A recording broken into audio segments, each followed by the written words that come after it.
Welcome to the Master Your Mix podcast, helping engineers, producers, and artists create professional recordings and mixes, even from home. I'm your host, Mike and Davina. Let's get started.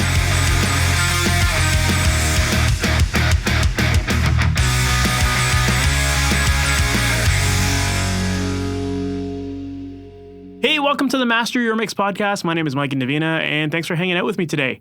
Today, my guest is Adam Bentley, and if you're not familiar with Adam, Adam is a Nashville-based full-time mix engineer, and he's also the guitarist for the progressive rock band called Echo.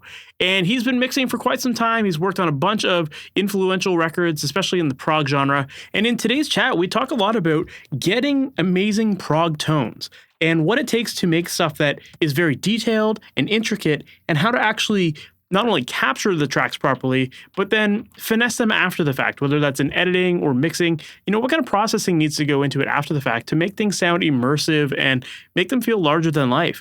And if you ever listen to any of Adam's mixes, they're very captivating. Like, the guitar tones are incredible to begin with, but then you want to listen for like the space between notes. It's so clean, and it actually really captivates you, and you get pulled into the mix. It makes it sound a lot more exciting, as opposed to hearing tracks that have a lot of background noise and that maybe sound more human, but sometimes human isn't very exciting. You know, it can be kind of boring. So I think Adam's mixes, you know, with what he's doing in them, just sound really exciting, and we get into his entire process all about that. And we cover a lot of ground, everything from getting guitar tones and, you know, what it takes to get those performances. But then we also talk about bass tones and how to get the bass to work really well with the heaviness of prog metal guitars. And then we also dive into the idea of programming instruments as well. You know, programming bass tracks or drum tracks and how to make them sound human. And Adam gives us a lot of really great tips there. So if you're someone, even if you're not working in the prog genre, but if you're working on tracks and you're programming your instruments and you're not quite sure why they don't quite sound very pro, everything that Adam talks about here is going to be really important for you to hear, because he gets into great detail about how he gets his tracks to sound like a human played them and make your track sound more exciting as a result of some of the little velocity changes that he does and all sorts of things that he gets into in this interview. So with that said, let's just jump right into this, because I think you're going to really enjoy this and learn a ton from it. Adam Bentley, thank you so much for being on the Master Your Mix podcast. What's going on, man? Hey, how you doing? Well, it's a pleasure, first of all, and happy to talk to you. Thank you. This is going to be fun, I'm sure. Oh, yeah, it's going to be great. For people who might not be familiar with you, can you give us a little bit of your background on who you are, how you got into music, and ultimately to where you are today and the kind of stuff you're working on these days? Sure. Oh, okay. Loaded question. Okay. Take as long or as little as you want. Well, I've been into music, my whole life. I feel like that's most people's stories that work in the music, as a career. I got fascinated with production and mixing probably about like 14 years ago, I guess. Wow, 2024. Okay, so I was listening to like just records and realizing people are starting to record things at home. And so I was like, if people can do it, then I think I might be able to. So there was that new wave of home recording that I became aware of. I know it started much sooner than that. That made me just really hyped about not having to go to a studio and pay a bunch of money to write stuff. And I learned how to play all the instruments and stuff, so I could like go to a studio and like drum and record play drums and record guitars and record bass and all of that. And I was like, MIDI exists, and like there's all these discoveries around that time. So, and that just deviated from like I want to write music rabbit hole into like I want to understand the inner workings, the nerdiness of music, like how it's constructed, how a mix sounds good, what makes a mix not sound good, a production sound good and not good. So I just got obsessed, and I would just watch and read.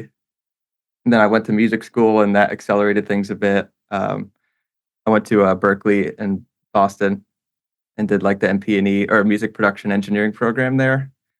And that was amazing, because I got to really just every day just study and go into these studio facilities and just practice recording people, and it was really fun. And that's actually where I met what would be my future bandmates in this band I'm in called Echo, which is like a progressive metal, I'll just say progressive metal band. That's it, without a vocalist. We like right after Berklee, which is like 2016. We immediately started getting that project going, and then for some reason that did really well, and we ended up touring a lot and we've made 4 albums now, and yeah, man. And along that way, just kind of getting the production career up and going. Right out of Berklee, I just was hungry for a production mixing career. So I'm kind of juggling those two ever since. So like 8 years, That's awesome, just man. going full throttle. You talked about not wanting to have to like go to another studio to record stuff. Was that like, did you have experiences like that in the past? Like, was there anything that happened in particular where like you could be like, I don't want that ever again? Or was it just more like the freedom of like, I don't need to necessarily pay every time I want to do it, that kind of thing? Yeah, it's a little of both. I mean, emphasis on the freedom to do what you want. I mean, there was stressful. It was stressful to do everything in that sort of way, and then you're trusting someone else to like take care of the sonic audio part of it for you. I didn't really have much knowledge at that point, and like what a mix was, and like what makes tones sound good. I didn't really like trusting people to do that, especially when I was starting to cultivate a sort of vision in my mind. So I just wanted to try cultivating that myself, and it just became fun. So that's why I never looked back. Totally. Yeah, I can definitely relate to that. Like, I remember a few of my early studio experiences, just like, you think like, oh, I'm going to the studio that's recorded so and so, like they definitely know what they're gonna do, like how to make it sound good, and then like it just doesn't align with your vision, and then you're like, how do I tell these people it doesn't sound the way I want it to? Like there's that Yeah. whole thing that goes through your mind sometimes. So that's cool that was kind of your experience, and that's what ultimately got you into it. And then like, so you went to school, you learned all that stuff, you joined your band, and it kind of seemed like that's when the balls really started to roll, and you started to like pick up traction with not only your own projects, but eventually starting to work with other people as well, right? Yeah, the band I was very thankful for the band in many ways. One including the audio thing being like taking off in tandem with that, because they trusted me to mix and I guess you could say co-produce the Art Checo material. Our keyboardist is also like a huge part of the production process there. But I think them trusting me to mix from the get-go really helped, because since that album gained some traction, the first one, the self-titled album, that led to people saying, hey, I want you to make my stuff sound kind of like that, or like, hey, you have a good grasp of making all these things fit together, Nice. So I really like that. Yeah, I like that just my own personal creative processes created more work instead of Totally. trying to like become something I'm not. You know what I mean? Totally. You talked about how your band is a prog band, and a lot of the artists that you work with are also in that guitar-driven prog genre. And one of the things that stands out to me when I listen to your tracks is that you have this great knack for getting like every single note of a guitar to be heard clearly, which I think is a big challenge, and especially for a lot of like the fast, intricate stuff like you're recording. And I'm curious to know, like, what are some of your tips for like capturing busy guitar lines so that you get all of those details and you can really hear all those things really nice and clear? That's a good question. It's not so much. I guess it's not like a thought process. It's more just like getting the performance to feel really good, even if it takes like 1,000 takes. That's the first step. Like, be super proud of the take and not ever try to like fudge it afterward.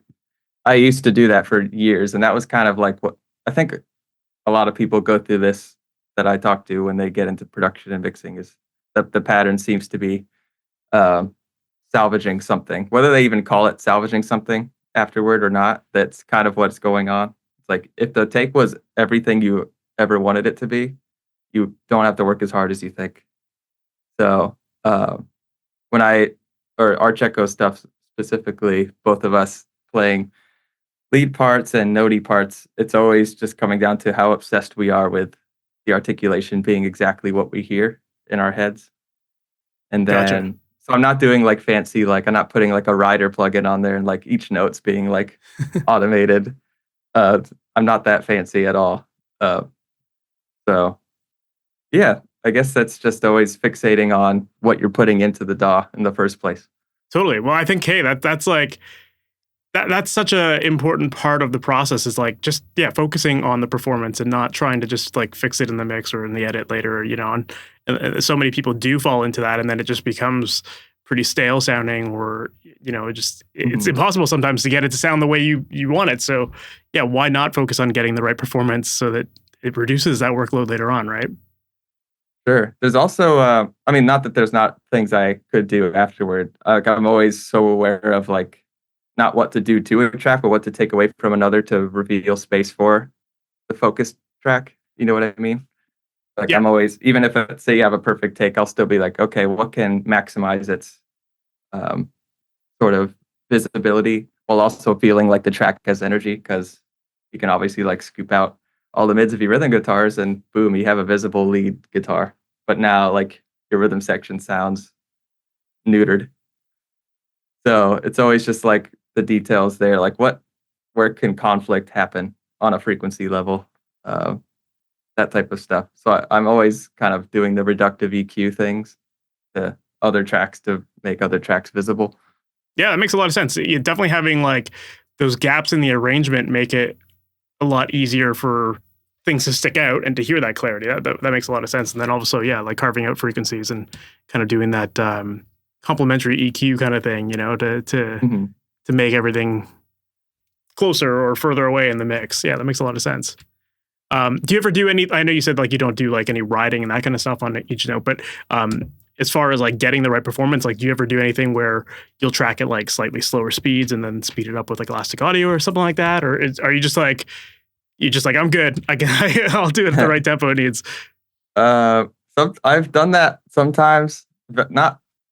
I don't rely on it too much. I guess sometimes a part will be really hard, but I know I can do it if I had the time. But I guess patience gets the lack of patience gets the better of me, and I'll just like do it slow at that moment. Obviously, like for in the case of our checker, we're gonna play the majority of this stuff live, so you have to, you know, work on it and prove that you can actually play what you're wanting to put into a song.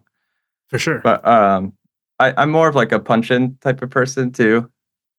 Like I'll if it's like a really hard passage of guitar playing, I'll do like little bits at a time because I really don't care but much about rules. I'll see some people, like rightfully so, and I admire this so much when people can do a take, like a guitar solo from like 32 bars start to finish. That's like their mindset. It's like it's got to be this this flowing take, and it's just one, no edits or punching or let's do the first half type of thing. But I've always just been like, there's no rules at all. I just want to hear what I want to hear. That's really all there is to it in my mind.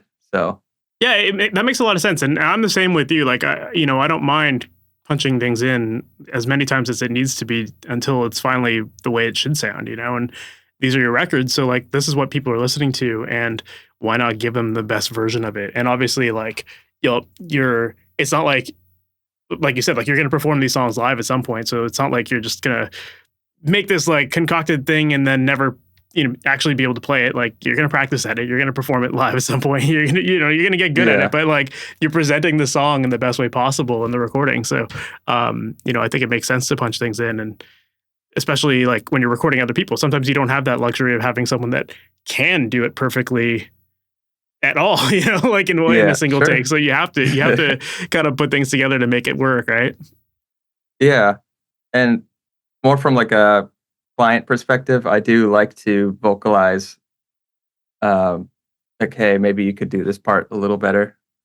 Because sometimes you can get kind of obsessed with what can I do to salvage the take that someone else did. But lately, as years go by, I'm more just like, uh, did you guys record at home? If so, maybe just like recapture like some of these things because I think the mix would just be so much better Yeah. if you just kind of approached it from that part of the process instead Hmm. of me like doing like EQ stuff, EQ madness Yeah. afterward. So then, like, how much of a role does editing play in your process then? Like, obviously, if you're getting tight performances at the beginning, like, are you still going in after the fact and fixing things up even more? Uh, for me, I even though I feel like I've worked on playing super tight, I'm more focused on like articulation. If we're still talking about guitars specifically, or I guess this applies to all instruments or most instruments, I tend to ask myself, is the articulation there? If so, I'm willing to make edits and make that fit. I really want, like you were talking about note visibility specifically. I'd rather a take be like super visible with the notes, and then I'll do just some movement after, Hmm. and then alternate or vice versa.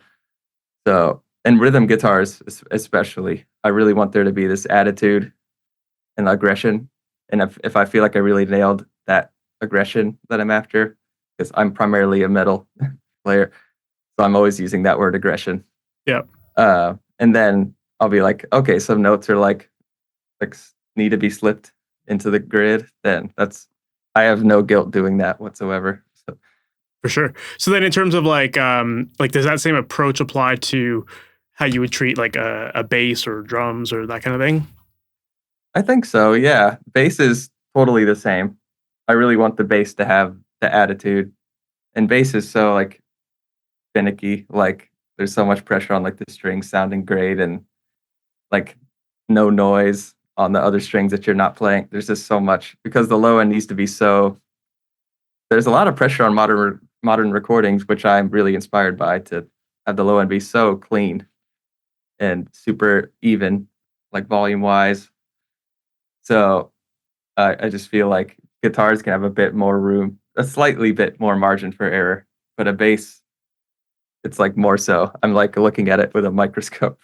It's like, okay, it's got to be super clean, super aggressive, and then it could be totally at a time. I don't care. I just want that essence there, and then I'll just like I'll elastic audio. I'll do whatever I have to.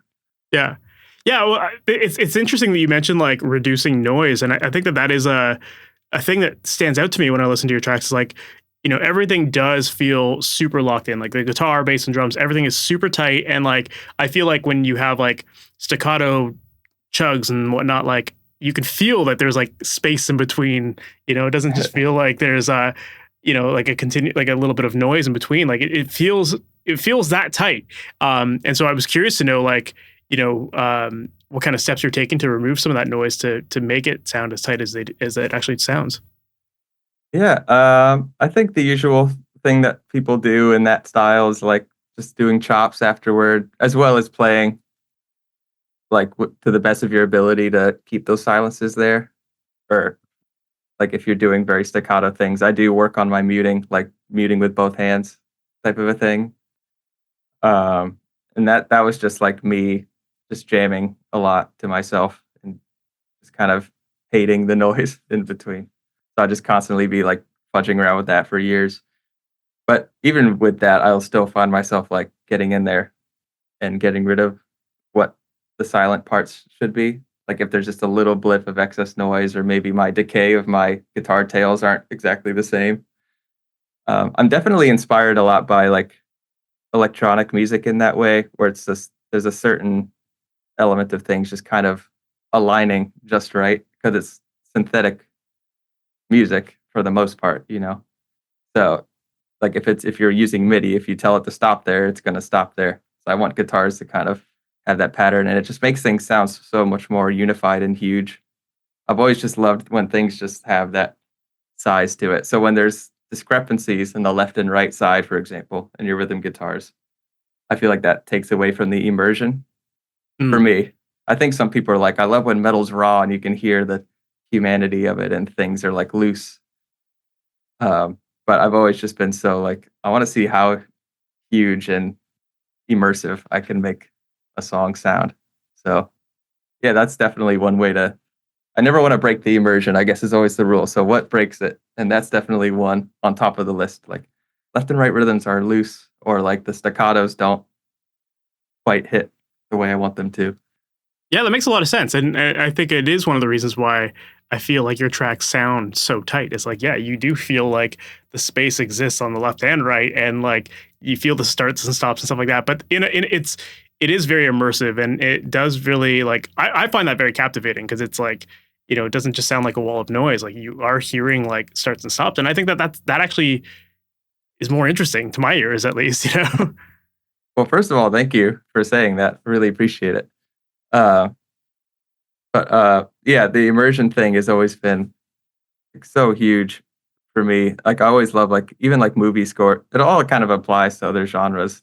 There's always a way to make a genre feel immersive or not.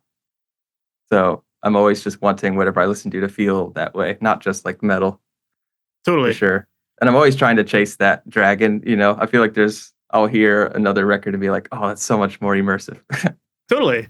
Well, it's like, I can't remember who it was on my podcast. I want to say it was Chris Baseford who did like the Nickelback stuff. Like he talked about, Yeah. I'm pretty sure it was him, but I'm pretty sure he talked about like how sometimes you need to make mixes kind of sound like CGI, where it's just like they're larger than life. And it's not just like, it isn't meant to be a natural performance. It's meant to be something that is a little bit bigger than life and that makes it more exciting. And sometimes that means that you're going to blow something up and make it sound massive, or sometimes it's going to be that you're editing it super tight so that it almost maybe sounds a little unnatural, but it grabs you in a way that isn't normal, So I think that that's all really important stuff, and I think it shows in your mixes for sure.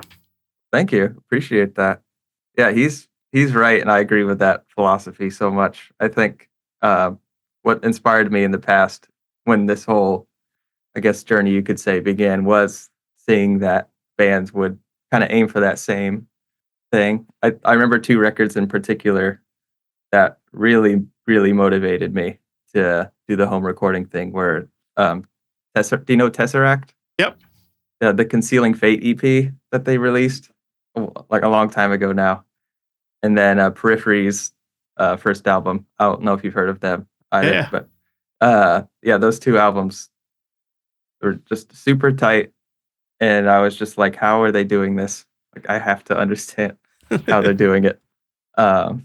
It's great when people are constantly like doing something and they're like they were like a million steps ahead of me at that point because I had no idea what was going on and they were just killing it already.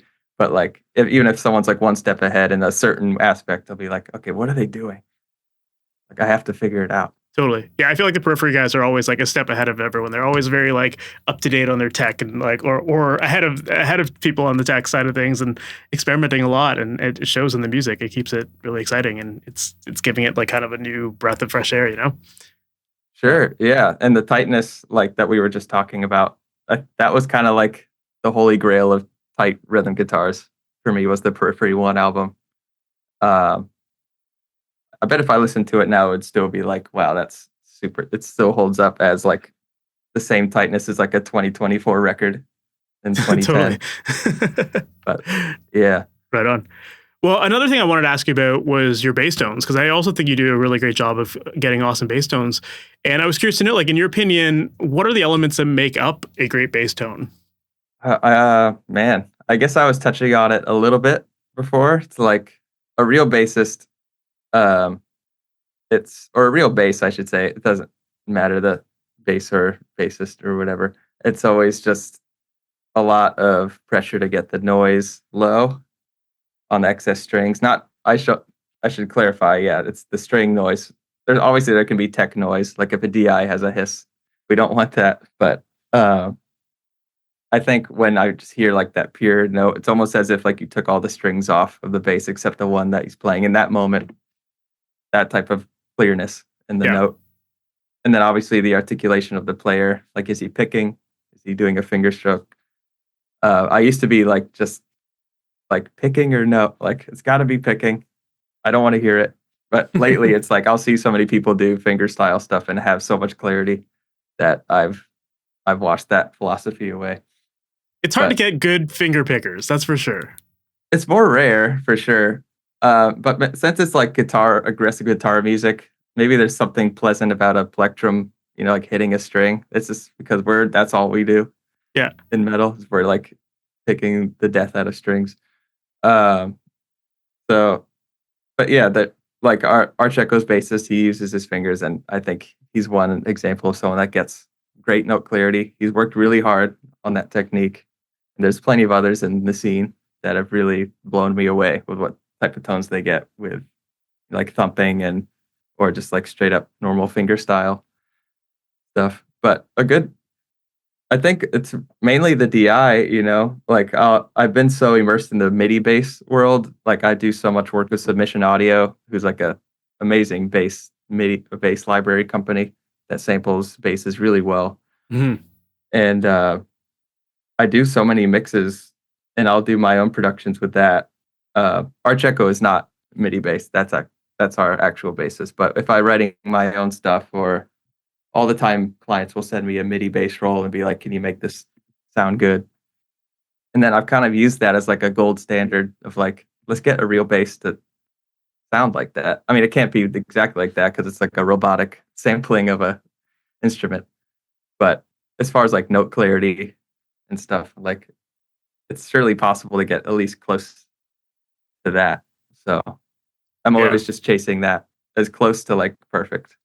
So as far as that clarity goes, then obviously with bass, especially in like heavier genres, like you need to have that balance of like the low end is still there, it's still big and solid, but you also have enough of that attack and brightness that like can poke through the heavy guitars and stuff like that. So as far as like Yeah. getting that balance, how do you go about doing that? Oh man. I guess it depends. Like it'll depend on like the trait of the bass that's like speaking to me. That's I'll elaborate on that. But it's like sometimes a bass guitar will have like a really angry, like 750 hertz to 1000 hertz sort of like growl to it.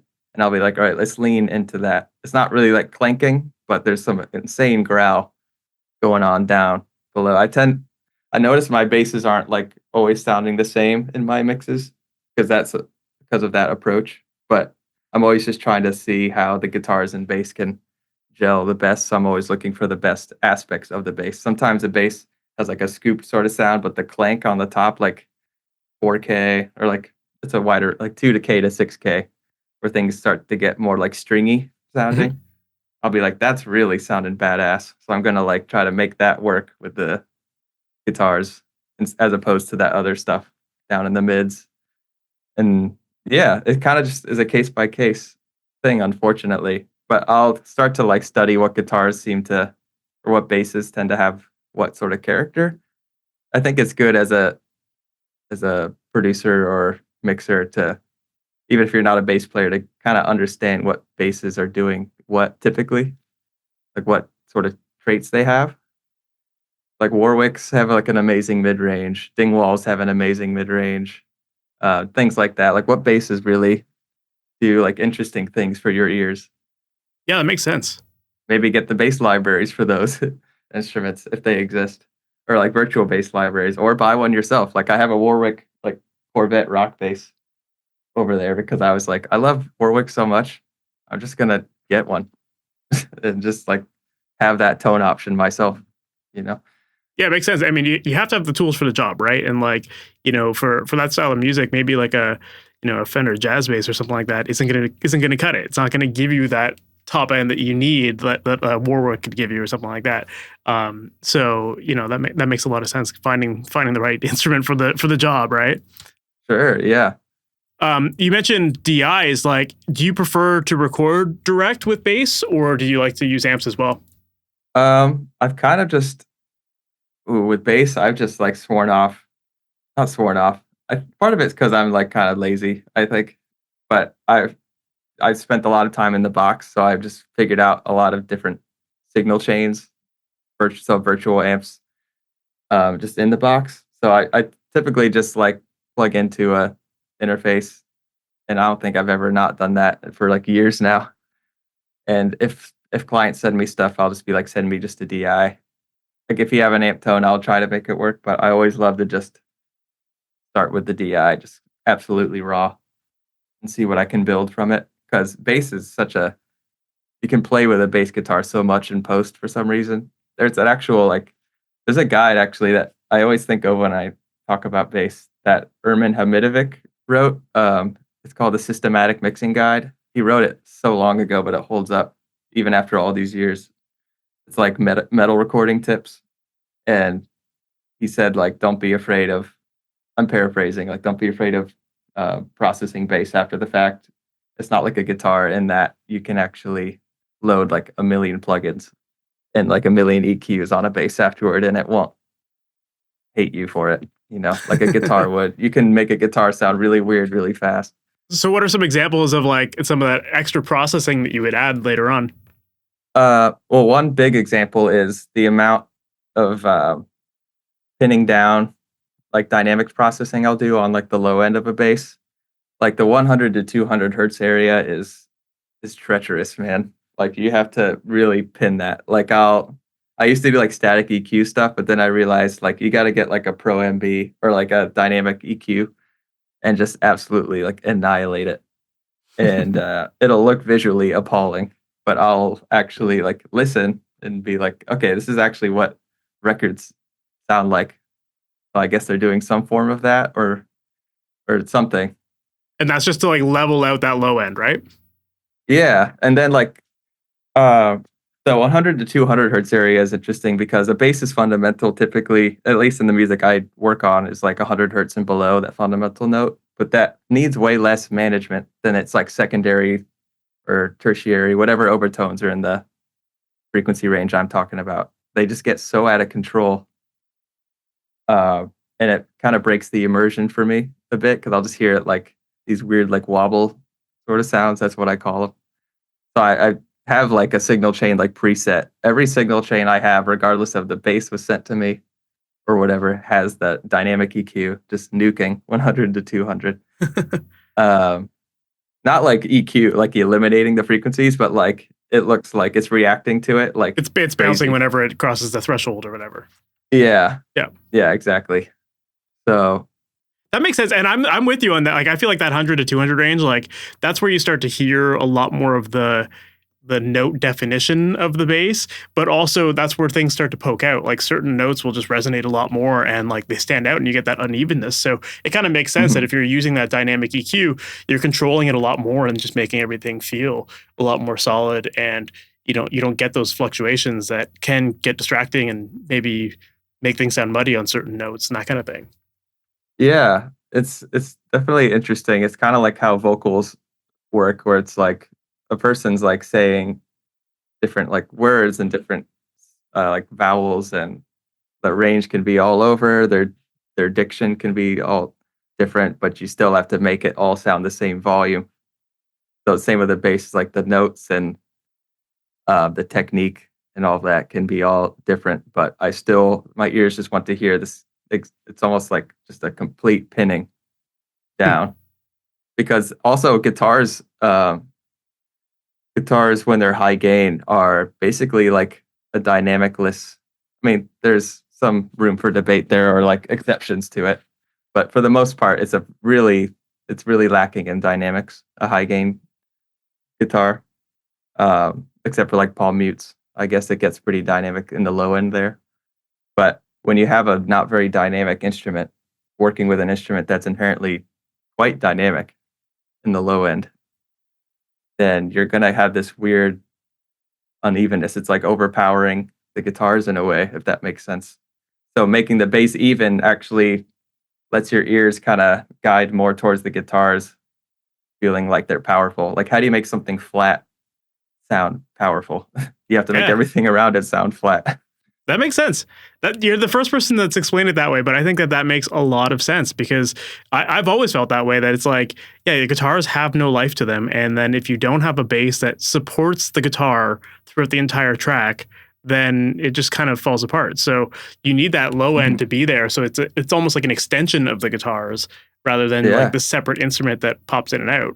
Yeah, at least in this like hard rock metal, these philosophies all pertain to that. It's not like a Fender Twin reverb amp by any means. No, I know what you're saying. Those actually sound more huge, in my opinion, because at least they have like movement and they like jump out.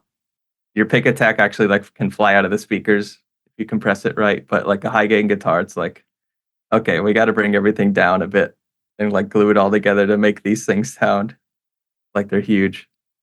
Absolutely. It's a pretty interesting thing, but it's fun. It's for some reason it's just so fun to make a result or chase a result where a guitar, you can say like that rhythm guitar sounds massive, or at least like I don't say my mixes sound massive because, like I said before, I'll hear someone else's mix and be like, they're they're getting more massiveness. I gotta get to that level.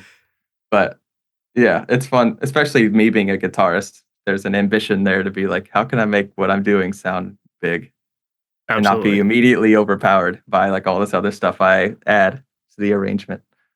Totally. So, yeah, you talked about using like dynamic EQ then for your bass. Are there any other processing tips that you have there that you said like you can go pretty extreme with the processing. So, what else would you typically do on a Yeah. bass? Um, Let me think about a recent signal chain I've been really obsessed with.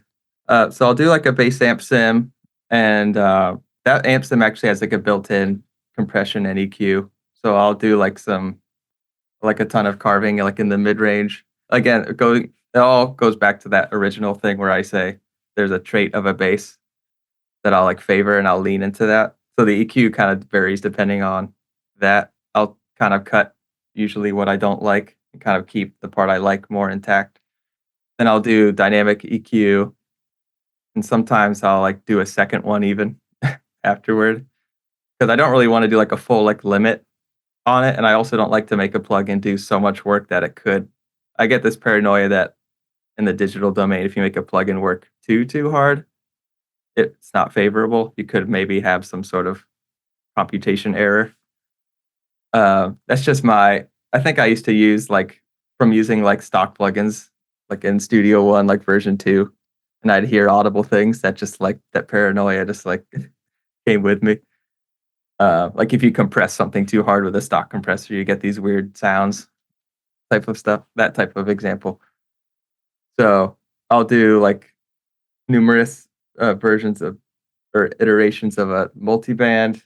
Then I'll even just EQ to like make it fit in the mix more. After that, maybe there's some stuff to cut to just make it feel like I want it to have just the right amount of focal points throughout the frequency spectrum, I guess. So I'm always just like constantly carving out so I get rid of the potentially distracting frequencies. And that'll actually be over the course of a mix. So the philosophy of like don't be afraid to overprocess a bass will kind of be like, there's something I could take away in the bass guitar. Like, and I'll be like almost like close to done with the mix. I'll just plop another EQ in there and just like do more stuff to it. And then even after that, you could still do like some form of like gluing compression or even a couple, like I'll use like a 76 style plugin at the end, or there's this cool like double tap plugin, which is like a saturation and compression plugin in one. That's on every mix now, the double tap by Submission Audio. So like by that point, you already have like probably like at least 6 plugins, maybe 8 on a bass guitar. And that can even be on like a virtual bass too, where everything's like quote unquote like played perfectly. Yeah. So Do you ever run any of that stuff in parallel? I used to a lot at the beginning, and then lately I've noticed I'll just like I'll throw it all on one track. I used to do the split too, where it's like you do like a crossover, like low end bass track, high end bass track. But these certain amp sims that I use, I've noticed there's nothing like unfavorable going on in the low end, which is usually the root cause of splitting your DI. It's like I don't want my low end to get all weird and farty sounding. But I feel like there's a lot of people paying attention to that stuff when they make a sim now, like Parallax, Binaural DSP, the Dark Glass B7K plugin, Hellraiser by Joey Sturgis Tones. I rotate between those a lot, and they seem to have that pattern where it's like you don't need to do all this fancy stuff anymore, or like you don't need to send to a distortion send or anything like that. You can actually really simplify your workflow that way. Absolutely. I find a lot of those plugin companies, it's like they've picked up on the habits of mixers in these genres, and like in the metal world now, the split Mhm. thing is really important. Like a lot of people do that, so it kind of makes sense that someone who would make a program or a plugin that could, sum it all together and just have those Yeah, independent controls and stuff like that, right? exactly. Utility is a huge thing now. Like the competition's so high with the plugin world now. It's Hmm. a great era for plugins, especially if you like have a sense of like what you want, like the sound in your head, because it's easy to get lost. There's so many plugins you can be like, oh, what do I even do? So it's good to have that vision of like, okay, this I want things to sound like this. I like bass tones that sound like this, guitar tones that sound like this. So if you have that kind of under your belt, it's a wonderful time because there's all these options that you can, and like people are so into making things sound just like useful, basically, not just like real. Like sounds like a real amp. It's like Joey Sturgis tones is like that Hellraiser amp's a good example of that, where it's just like thinking about how much you can do to a bass tone instead of just like here's like a Ampeg and here's like a drive pedal simulator and have fun. It's like there's doing all these things to it. Yeah. Like there's literally a knob that says clank on it, and you turn it up, and it adds more clank to the bass. Love it. So it's like that's useful. Like it's coming from someone that I'm sure the people that code this stuff, or not code it, but had the vision for these plugins, like Neural DSP as well. They're like actual guitar players, bass players, producers, and they're like, what do I want? That seems to be the sense that I get. That makes sense. Sure. Yeah, they're using their own language or their own troubleshooting to inform the plugins. So yeah, that makes a lot of sense. You talked about using like the submission audio, like programmed basses and stuff like that, and that was one of the things I was curious to ask you about too. Like I know on your YouTube page you have a bunch of videos where you show yourself programming basses, and I was curious to know, like, when it comes to a lot of those programmed tracks, especially when it comes to like guitars and bass, like I find that they can sometimes sound a little mechanical and robotic. So what's your approach to getting more realistic sounding programmed bass tracks? I guess velocity is the first big thing for sure. The submission audio stuff lately also has this knob that like round robins velocities. With it's basically it says like robot to like bassist kind of. You just like turn it, and that actually has a very audible difference as far as like what samples it's shooting out of the plugin. But after that, it's kind of like look at the type of note range that you're in, the articulation that's going on of the bass, and think about like what a bass player would be realistically doing. Like maybe if they're like in a high register and they're like doing a certain like fancy technique, the velocity can't be super high or if a passage is fast, really, that's like the first rule for sure. Is like the faster something is, odds are they're not hitting max velocity because that's not how human being works. Just like drums, like if you're doing like 30-second note snare drum stuff, he's not playing 100% velocity on all the snare hits because then that will sound like a machine gun, like going off.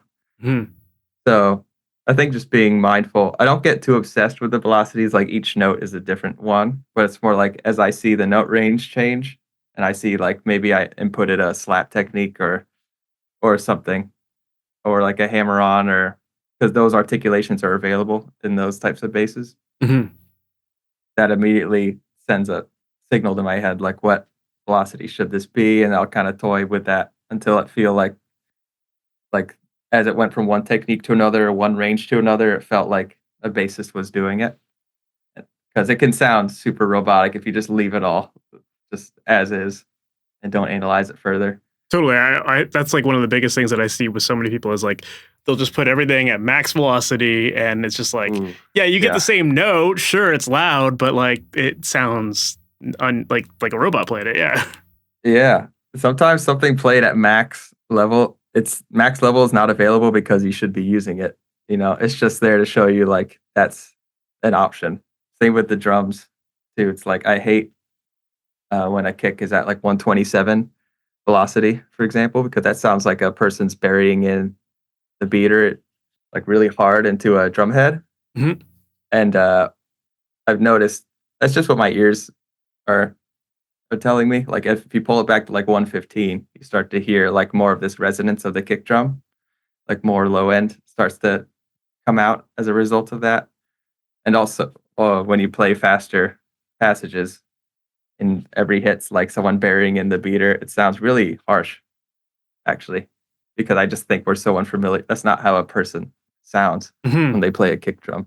I'm glad that you put it that way though, because it is true that like, these velocities, the way they're sampled, they are representative of like how the instrument reacts to the performance.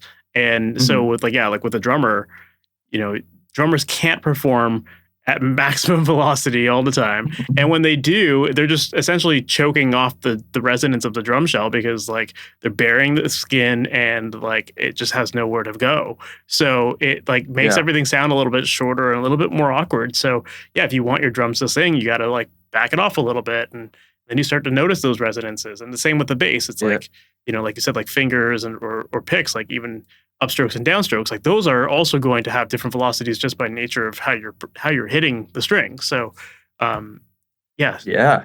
Exactly. The drum thing, what was I gonna say? There's something about the drums being 127.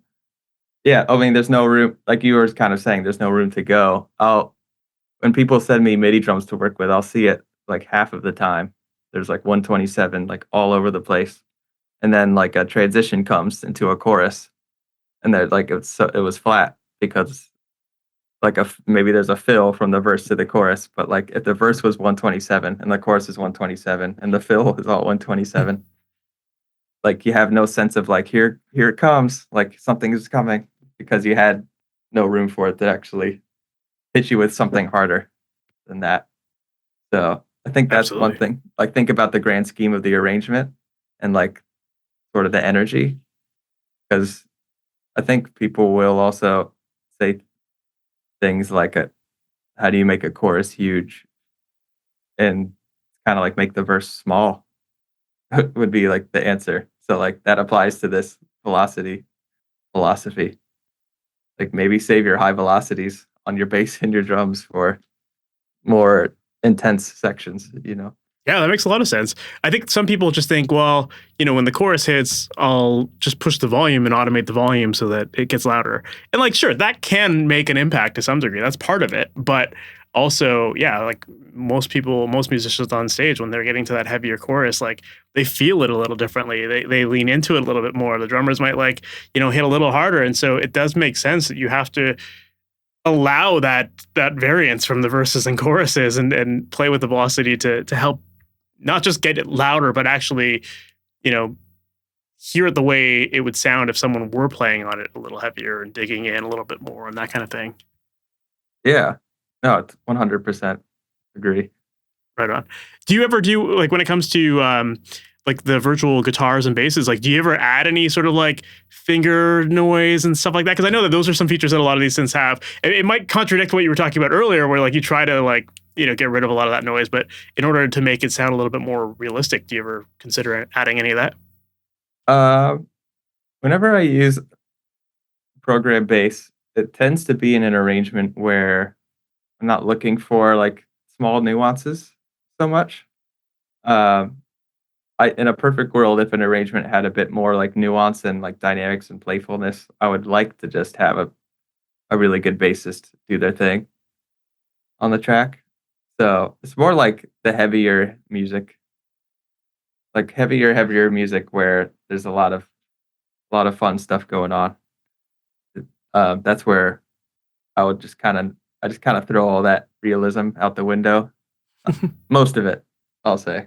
I still do the stuff I was saying before, but as far as like worrying about the noise, that's just like that doesn't need to exist really at all because its primary goal is to serve the guitars sounding more aggressive and just the mid range sounding more intense and the low end being super huge and pinned down. It's like a tool more than an instrument in heavier Fair. music. I mean, there's at least in the stuff I tend to work on, I know there'll be people that like program fills and articulations, and they'll be like, "Hey, can you like pop that up a couple dB, like in the mix, that type of thing." So there's some exceptions to that, but generally, um, if you're writing a music where you want a lot of bass fills and runs, you should just hire a bassist at that point. That's my personal take. Fair. Absolutely, man.